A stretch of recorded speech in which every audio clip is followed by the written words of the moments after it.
Imagine this. You're standing at the edge of a cliff, barefoot.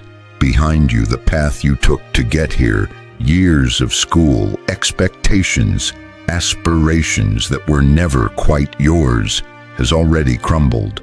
Ahead, the horizon stretches open and terrifying, a glowing, endless fog of possibility.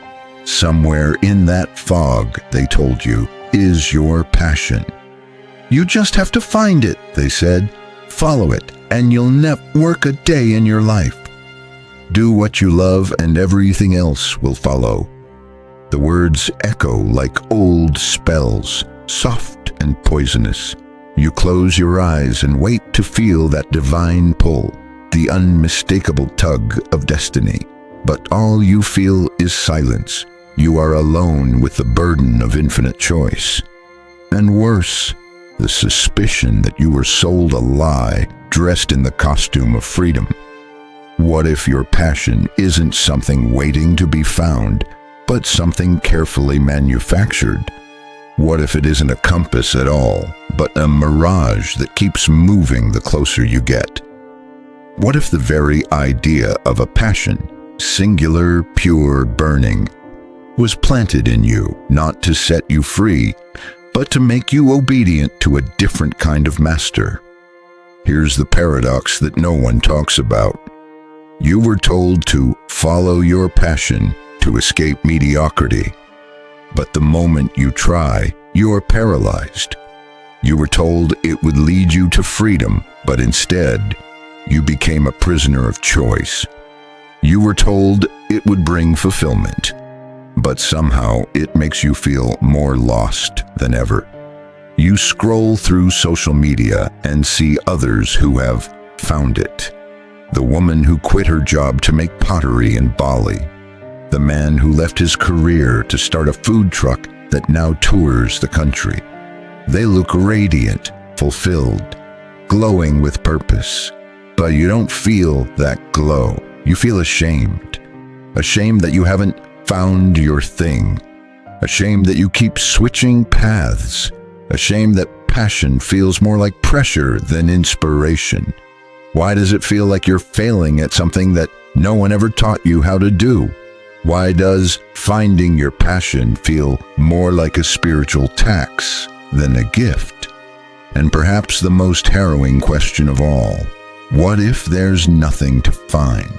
What if this passion, this ever-elusive North Star, is a culturally engineered illusion? What if you've been chasing a ghost because the alternative, sitting with yourself in raw, uncertain stillness, was too unbearable? What if follow your passion was never a path to truth, but a clever distraction from it? Let's go deeper. Imagine a world where the idea of passion doesn't exist. No posters on classroom walls asking kids, "What do you want to be when you grow up?" No commencement speeches preaching the gospel of dream chasing. No TED Talks about how to turn your hobby into a six-figure business. What would rise in that vacuum? Boredom, nihilism, or something more honest, more grounded, like duty, curiosity, responsibility, or craftsmanship? What if passion isn't something you're born with, but something that emerges only after you suffer, endure, and build? What if passion is not the starting line, but the finish line? A byproduct of effort, not its fuel. You've been told to dig inside yourself and wait for something to burn bright. But what if that's the wrong metaphor entirely? What if passion isn't fire at all, but water, shapeless, formless, filling whatever vessel you dare to build for it? So here you are, on the edge, barefoot and breathless. The fog stretches out like a riddle with no clear answer, and deep inside, a voice begins to whisper, not in certainty, but in suspicion. Maybe passion isn't a gift, maybe it's a trap. Before you leap or turn back, you need to understand who laid this trap and why. You need to look into the eyes of the culture that birthed this lie, and see what it was hiding. Because only when you understand the roots of the deception can you finally tear it out. There is a reason the lie of follow your passion persists, even as it fails most who believe in it. It is not an accidental misunderstanding. It is a meticulously designed illusion, crafted not to liberate you, but to pacify you. To understand it, we have to go back not just to your childhood, or even to the cultural moment that made Steve Jobs' Stanford address a secular sermon, but deeper. We have to go into the architecture of the self, into the philosophical underworld of meaning and the psychological forces that define your sense of worth. Carl Jung once wrote that the privilege of a lifetime is to become who you truly are. But how do you know who that is? How can you become something that hasn't yet been formed? The modern self is no longer discovered through tradition, initiation, or shared myth, but through personal branding, curated aspirations, and the weaponized language of self-optimization. In this fragmented world, passion becomes a seductive promise, a promise that there is somewhere inside you a perfect path, that all your pain will make sense once you find the one pursuit that lights you up. It's a spiritual consumerism, passion as a product, identity as a purchase. But what if that hunger for passion is actually rooted in something darker? The myth of the authentic self. Jean-Paul Sartre warned that we are condemned to be free, that without external essence, we are forced to invent ourselves. And in that terrifying responsibility, we cling to roles, dreams, and labels to shield ourselves from the void. Passion becomes the mask we wear to feel substantial. But the authentic self, as presented by pop psychology, is a lie of convenience. You are told that within you is a pre-written story waiting to be unlocked. But as Nietzsche pointed out, man is the animal that must learn what to be. There is no blueprint inside you, only raw material and the brutal responsibility of shaping it. The cult of passion tells you the opposite, that you don't need to shape anything, just find what already exists. It's the promise of an easy destiny, but in reality, it's a shortcut to confusion, because the self doesn't precede action, it follows it. You become, through doing, the industrialization of the soul. Here's the bitter irony: the phrase, "follow your passion," became popular not in monasteries or art communes, but in corporate marketing campaigns. It was a tool designed to produce obedience disguised as self-direction. Do what you love is an easy way to get people to work harder for less. When your labor is framed as a passion, you're less likely to question exploitation. You're told to monetize your hobby, turn your joy into a side hustle, sacrifice your time on the altar of doing what you love. Arthur Schopenhauer warned that desire is a trap, that chasing satisfaction keeps us enslaved to suffering.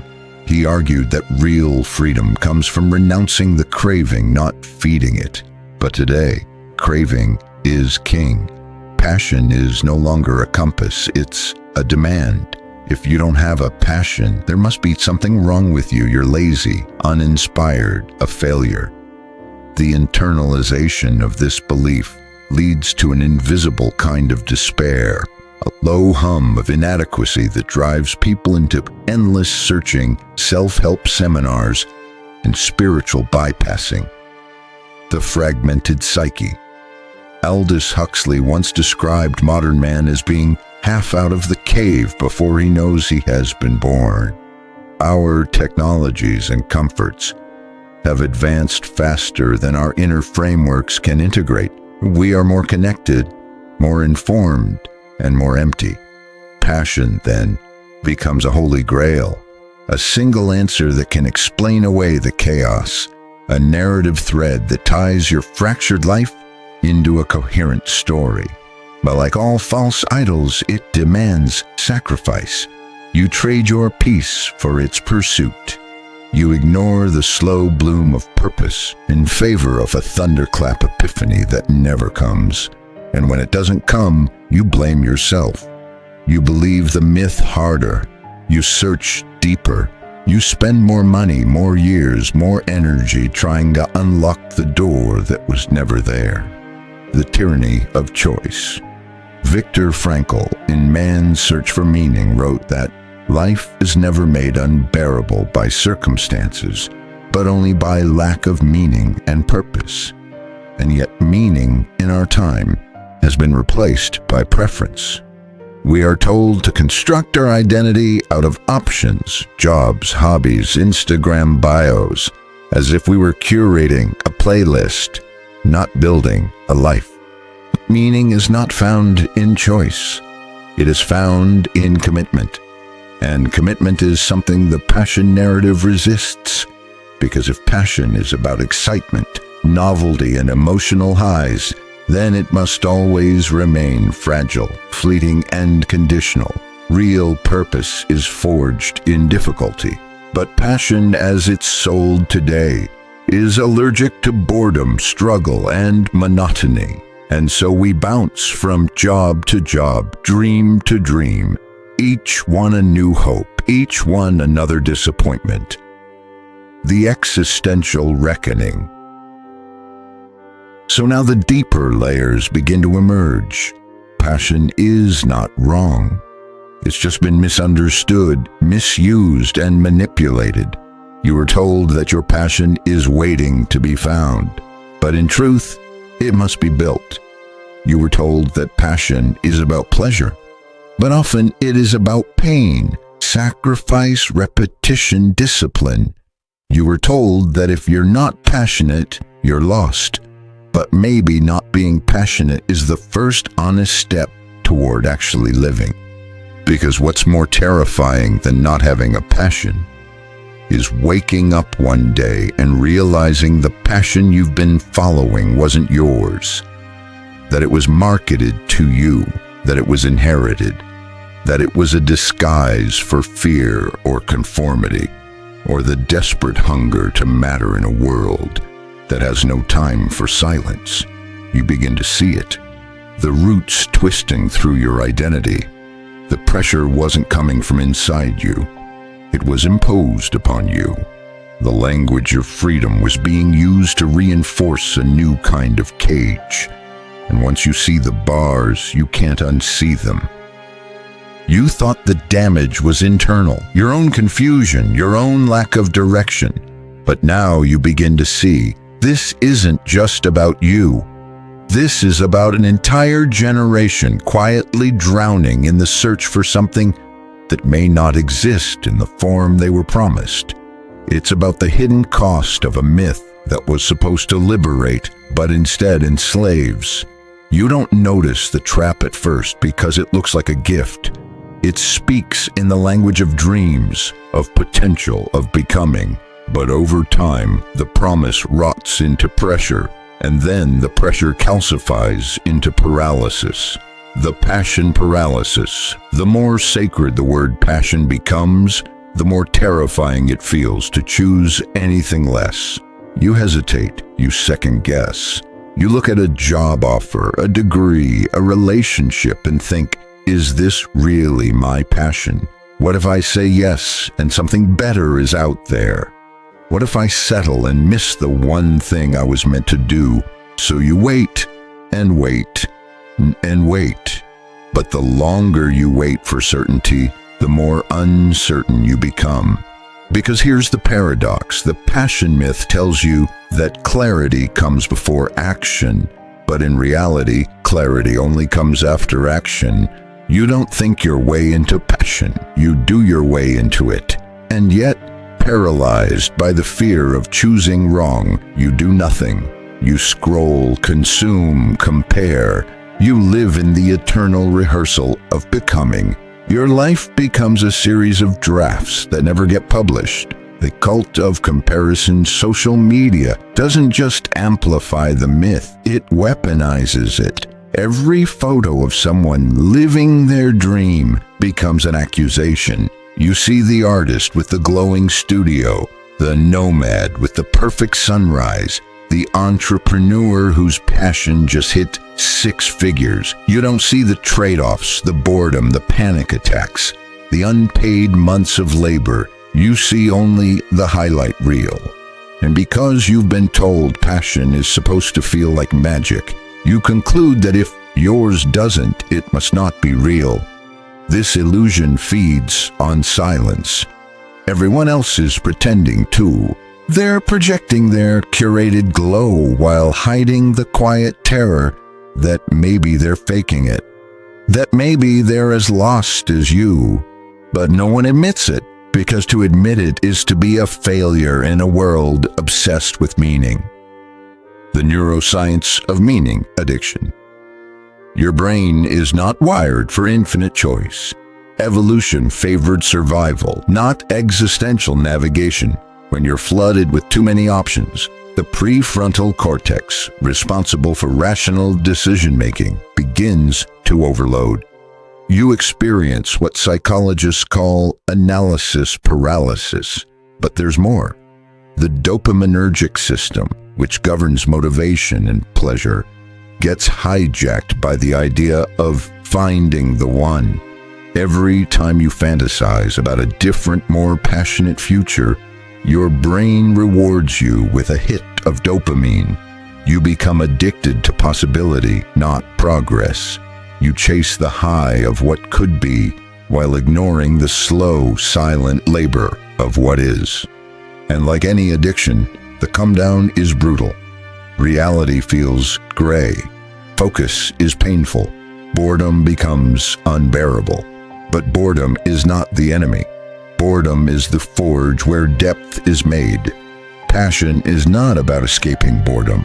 It's about staying through it long enough to create something meaningful.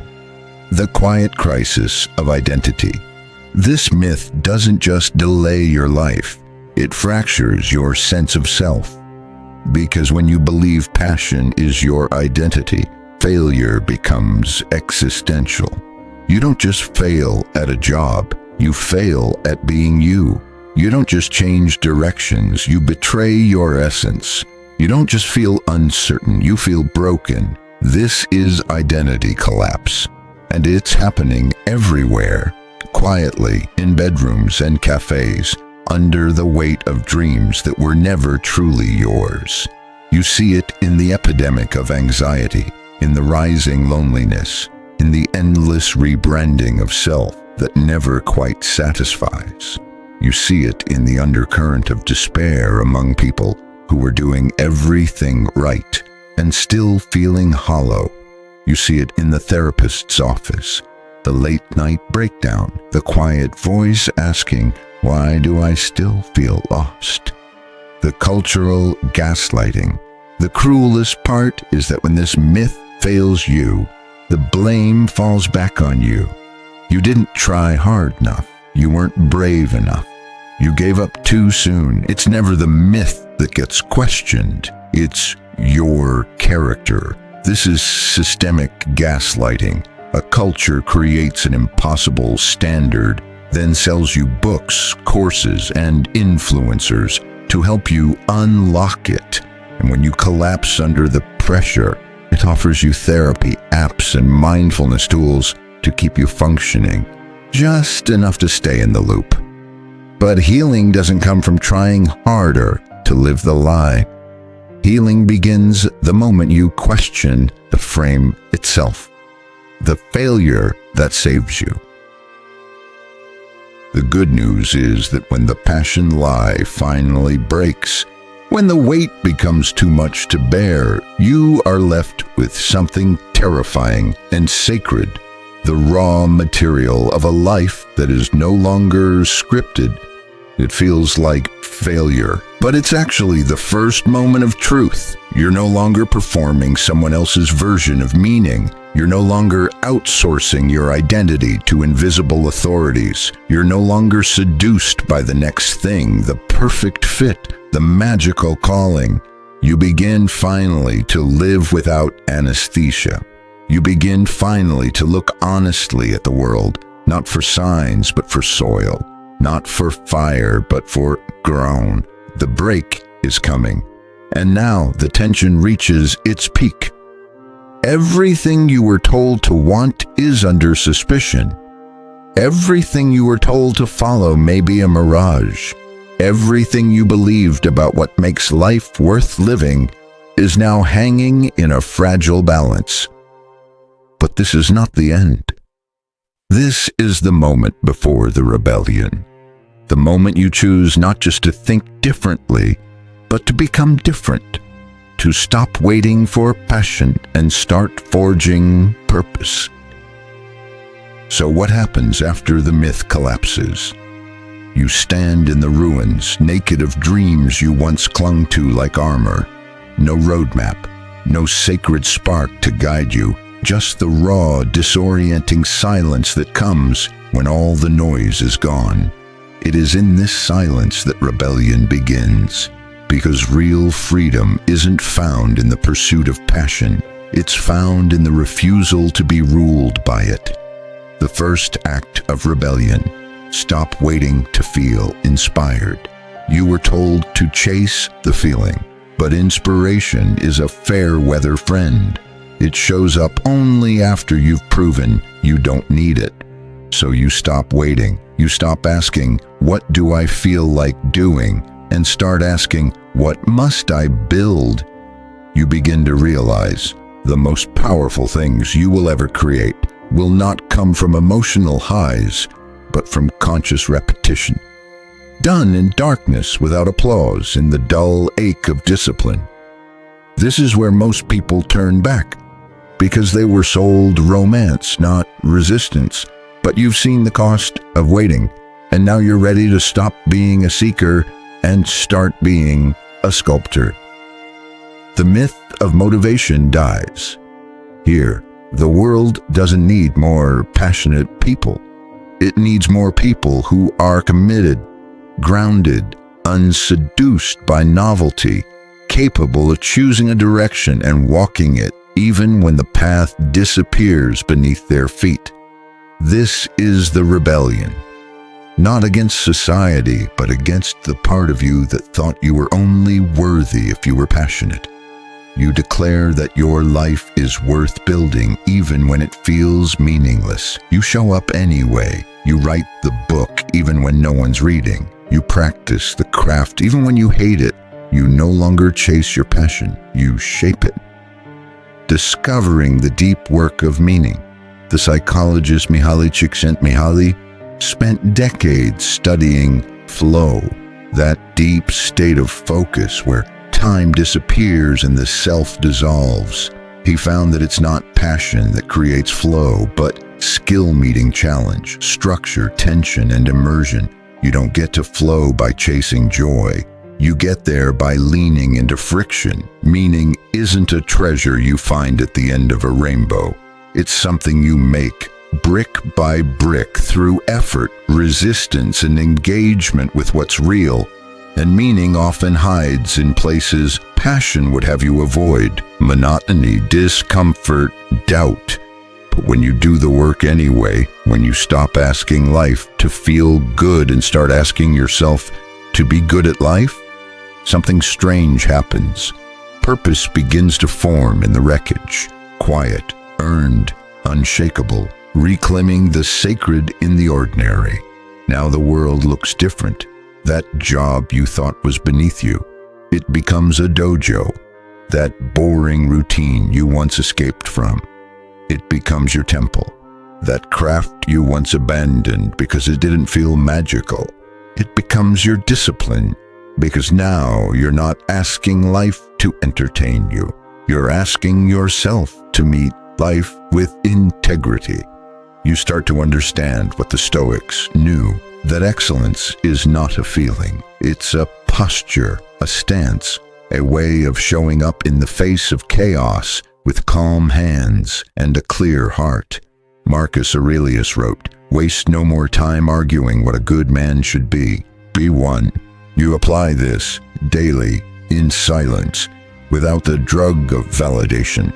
And slowly, without noticing, the passion you were chasing begins to show up, not as a spark, but as a steady heat. The paradox of freedom. Through constraint, passion told you freedom was having no limits. But real freedom, paradoxically, is found within chosen limits. When you stop being paralyzed by infinite possibility and instead dedicate yourself to one thing, one craft, one path, one purpose, you begin to dig deep. Now, the deeper you go, the more richness you find. Passion made you a tourist. Purpose makes you a builder. Passion gave you speed. Purpose gives you roots. Passion made you chase moments. Purpose makes you master time. This is not romantic, it's not sexy, but it's real. And that makes it rare. The courage to choose without guarantees. Now comes the hardest part, the moment where you must choose something before you feel certain. You will not be ready. You will not be sure. You will not be inspired. And that's exactly when you must move. Because waiting for the right feeling is the trap that keeps you enslaved to your emotions. But choosing in the absence of certainty, that's sovereignty. It's you saying, I don't need the universe to whisper yes. I choose to say yes first. This is agency. This is rebellion. This is adulthood. And once you step into it, you realize you were never lost. You were just waiting for permission. And now you don't ask anymore. Rewriting the narrative. You no longer measure your life by how passionate it feels. You measure it by how well you're showing up for the people, the problems, the principles that matter. You no longer chase fulfillment. You pursue responsibility. You take ownership. And strangely, that's when fulfillment comes, as a side effect. A byproduct. You don't chase impact. You chase contribution. And impact happens anyway. You realize you don't need to find yourself. You need to build yourself. With hammer and chisel. With effort and error. With devotion, not desire. And slowly, piece by piece, you become something no algorithm can define, no school can manufacture, no passion map can predict. You become a soul with weight. The secret the world doesn't tell you. Everyone talks about finding your dream, but no one tells you how heavy a dream is once it becomes real. The hours, the setbacks, the loneliness of doing something deeply meaningful while the world scrolls past. But you can carry it now, because you're not waiting for your work to feel like magic. You've become the magician. You're not looking for the muse. You are the forge where the muse is made. And the passion you were chasing, it's been behind you all along, trailing like a shadow, waiting for you to stop chasing and start becoming. Now you stand at the edge. The dust of false promises has settled. The rebellion has carved a new path in the silence. And what lies ahead is not another myth, but the final, most dangerous truth. Because now, stripped of illusions, you must face a reality no one dares name. There is no you to find. There is no inner flame waiting to be discovered. No sacred calling etched into the stars. No destiny waiting in the wings. There is only the self you choose to build. The self is a creation, not a discovery.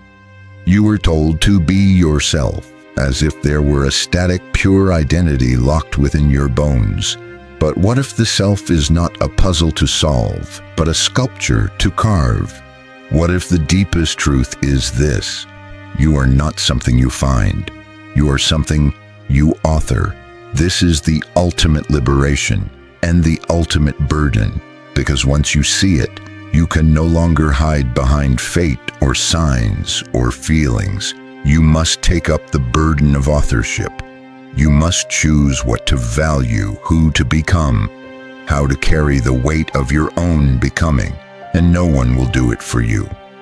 The death of passion is the birth of soul passion. As you were sold, it was fleeting, a spark, a rush, a thrill. But what you found now is deeper, older, heavier. Call it soul, call it character, call it sacred defiance in the face of absurdity. It is not loud, it does not scream for attention, it does not trend. It is born in the quiet decision to keep going when no one is watching, to love the process more than the praise, to be shaped by responsibility rather than intoxicated by inspiration. You don't follow this energy, you fuse with it. You don't wait for it, you become it. And that is where real identity begins, not in the heat of emotion, but in the cold forge of effort. You do not need to love what you do. You need to love who you become. Doing it. This is the inverse of everything you were taught. It's not about loving the task, it's about loving the self that emerges in the struggle. It's about the quiet pride of becoming someone who doesn't flinch in the face of boredom, who shows up anyway, who learns, who endures, who deepens. You realize the task is the vehicle, the soul is the destination, and in this frame there is no wrong path, only degrees of depth, only levels of truth. Even the detours serve, even the failures inform, even the silence speaks. The sacred is not in the passion, it's in the sacrifice.